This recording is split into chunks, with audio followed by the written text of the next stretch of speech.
विधायक ने एकता पदयात्रा के जरिए विपक्ष को दिखाया आईना, बता दिया उन्वंत सिंह होते उन्नाव के राजा और चला रहे होते सत्ता। खुद की चलाते करेंसी और वीजा लेने के बाद ही जनपद में मिलती एंट्री। दिल्ली ब्लास्ट, कटेंगे तो बटेंगे और कट्टे का जिक्र कर मचा दी सनसनी। वो इधर उधर की बात नहीं करते, अपने क्षेत्र की जनता को अपना परिवार बताते हैं। 24 घंटे 365 दिन अपनी विधानसभा के परिवारीजनों की सेवा करते हैं। वो खुलकर बोलते हैं। कांग्रेस, सपा और बीएसपी के बनाए प्लान का खुलासा भी जनता के बीच आन मान और शान के साथ करते हैं। सुबह के वक्त जनसेवक अपनी कार पर सवार हो जाते हैं। गांव-गांव, गली-गली जाकर लोगों के बीच चौपाल सजाते हैं, समस्याएं सुनते हैं, ऑन द स्पॉट उनका निराकरण भी करते हैं। खुद को सनातनी बताते हैं, खुद को भारत माता का सपूत कहते हैं। भारत पर गलत नजर रखने वाले दुश्मनों से दो हाथ करने को हर वक्त तैयार रहते हैं। तभी उन्नाव की जनता अपने विधायक पंकज गुप्ता को हनुमान कहती है। हम बात कर रहे हैं उन्नाव सदर सीट से 3 बार के बीजेपी विधायक पंकज गुप्ता की, जिनकी इन दिनों खासी चर्चा है। बीजेपी विधायक की ये चर्चा ऐसे ही नहीं बल्कि उनके कामों को लेकर है। पीएम नरेंद्र मोदी और सीएम योगी ने सरदार वल्लभ भाई पटेल की 150वीं जयंती पर बड़ा ऐलान किया था। दोनों नेताओं ने देश की जनता से अपील की थी कि वो सरदार पटेल एकता यात्रा निकालें। पीएम नरेंद्र मोदी ने बीजेपी शासित राज्यों के सीएम, सांसद, विधायकों से सरदार पटेल एकता यात्रा निकाले जाने को कहा था, जिसके बाद शहर शहर, गांव-गांव सरदार पटेल एकता यात्रा निकलनी शुरू हो गई। उन्नाव जनपद में भी सरदार पटेल एकता यात्रा निकली। इस यात्रा की जिम्मेदारी सदर विधायक पंकज गुप्ता के कंधों पर थी।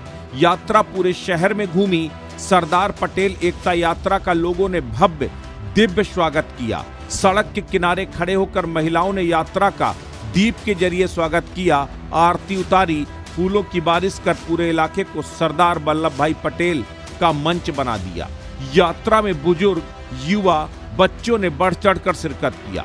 भारत माता के जयकारे और वंदे मातरम की गूंज से पूरा उन्नाव सराबोर हो गया। यात्रा आगे बढ़ी तो ओम प्रिंटर्स, अमित मिश्रा, कॉमेडियन लक्ष्य निगम ने अपने साथियों के साथ यात्रा में चल रहे लोगों को माला पहनाने के साथ प्रतीक चिन्ह और अंगवस्त्र भेंट कर स्वागत अभिनंदन किया। यात्रा के समापन के बाद उन्नाव सदर सीट के विधायक पंकज गुप्ता बोले।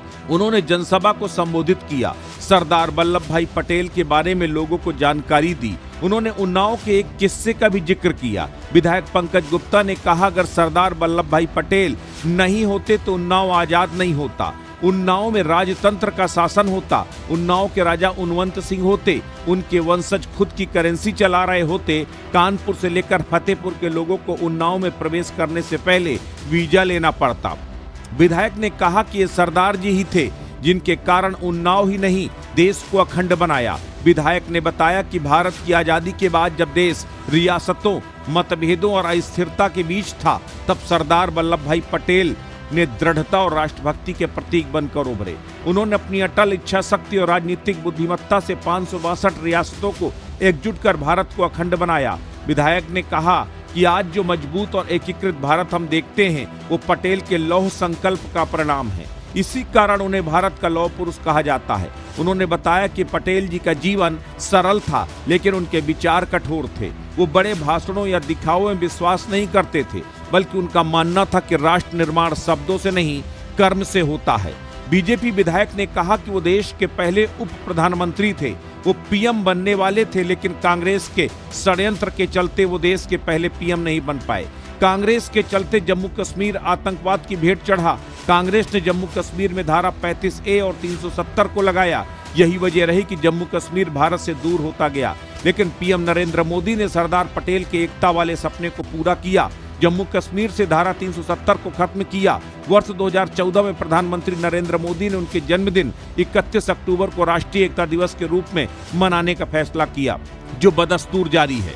बीजेपी विधायक ने इस मौके पर बटेंगे तो कटेंगे का जिक्र किया। विधायक ने कहा, हम बटे थे, कटे थे।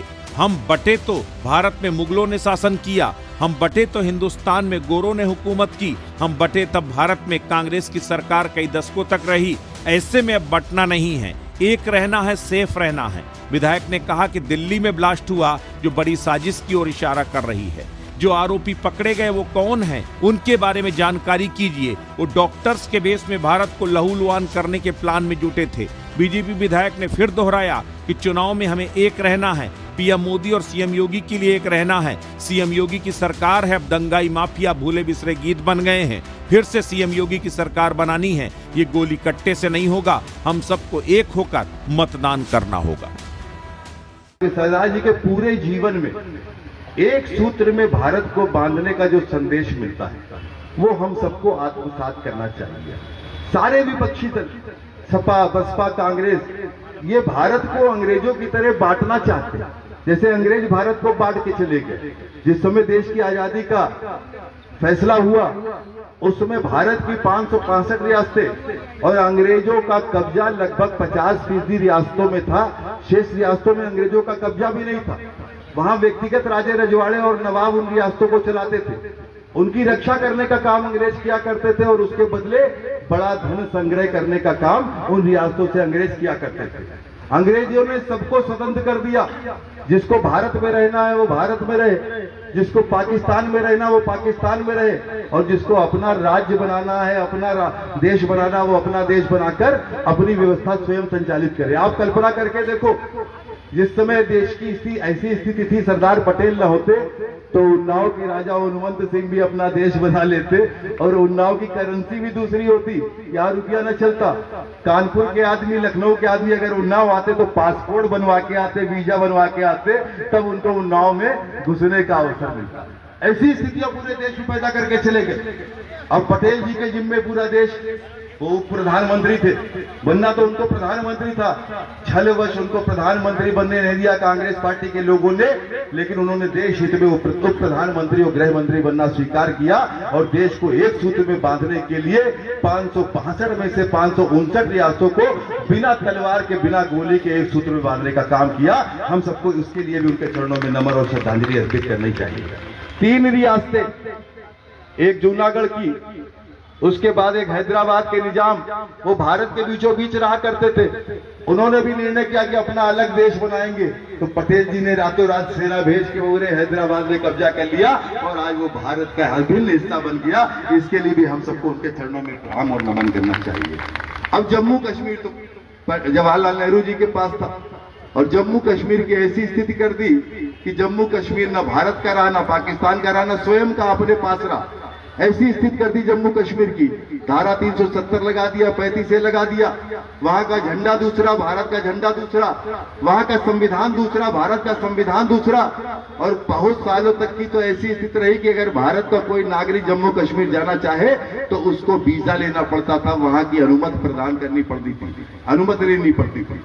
ये धन्य हो प्रधानमंत्री मोदी जी, जिन्होंने अपने पटेल जी के सपने को साकार करने का काम किया और संसद में सबसे पहला बिल धारा 370 और 35A को हटाकर जम्मू कश्मीर का भारत का अखंड हिस्सा बनाने का काम किया। इसके लिए मोदी जी को धन्यवाद देना चाहिए। इसलिए हम सभी भारतवासियों के लिए सबसे महत्वपूर्ण बिंदु आज की इस एकता यात्रा से निकल कर आता है कि हम एक रहेंगे तो सेफ रहेंगे, हम बटेंगे नहीं तो कटेंगे नहीं। वरना आज जो स्थिति है, आपने देखा कल शाम को दिल्ली में वो धमाका हुआ, बरेली में दंगा हुआ, अपने उन्नाव में लोग जुलूस लेकर निकल पड़े। कल्पना करके देखो, आज योगी और मोदी की सरकार है। जिस दिन योगी और मोदी की सरकार नहीं रहेगी, हमारे घर के बाहर खड़े होकर लाठी डंडे और तलवार लेकर लोग खड़े होंगे, हमारी रक्षा करने वाला कोई नहीं होगा।